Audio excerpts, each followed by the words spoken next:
Martin Choc nous parle aujourd'hui d'un ancien skipper de 34 ans. On le surnomme le Thomas Pesquet breton.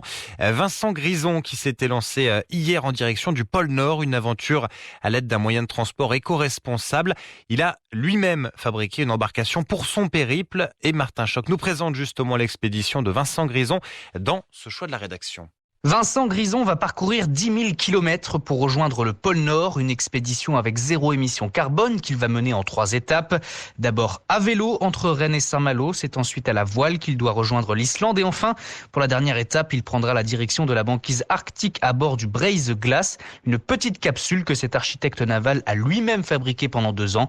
Il est au micro de France Inter. C'est vraiment une capsule de survie qui fait à peu près 5,50 m de long par 1 mètre de large. Elle est jaune fluo pour être bien visible. Elle fait 75 kilos sans son équipement, 150 avec. Et bien elle est propulsée grâce au vent, avec des cerfs-volants ou avec des rames.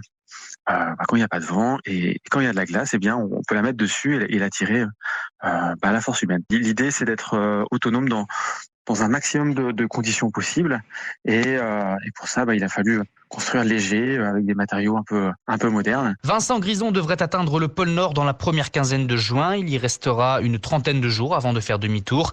À bord de sa capsule, il dispose de tout le matériel nécessaire à la survie en milieu hostile.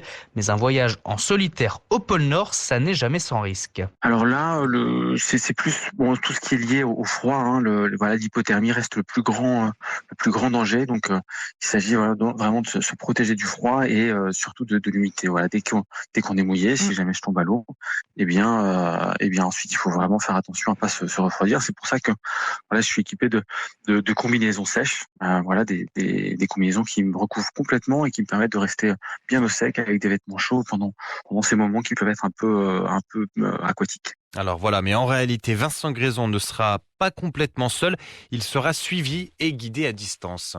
Oui, par 2 étudiants du laboratoire Littoral Environnement Télédétection Géomatique de l'université de Rennes 2. Ces étudiants ont mis au point un système qui permet de guider l'explorateur quasiment en temps réel sur la banquise. Ce système lui indique via une tablette les zones de glace et les zones de mer, sachant que le skipper se déplace plus facilement sur l'eau que sur la glace. Et en plus de ces 2 étudiants, Vincent Grison sera en contact régulier avec une trentaine de classes allant du primaire aux études supérieures. Oui, alors l'expédition a vraiment été conçue pour eux. Et là, l'idée est de susciter l'intérêt en fait pour cette région du monde qui est touchée de manière dramatique par le réchauffement climatique. On sait que la banquise va disparaître d'ici quelques dizaines d'années. Vous l'aurez compris, ce voyage a pour but de sensibiliser la jeunesse au réchauffement climatique qui impacte l'Arctique et à la question « Mais que va manger Vincent Grison et où dormira-t-il une fois au pôle Nord ?»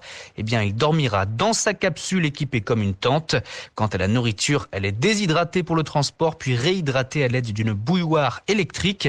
Chili con carne, confit de canard et hachis parmentier sont au menu.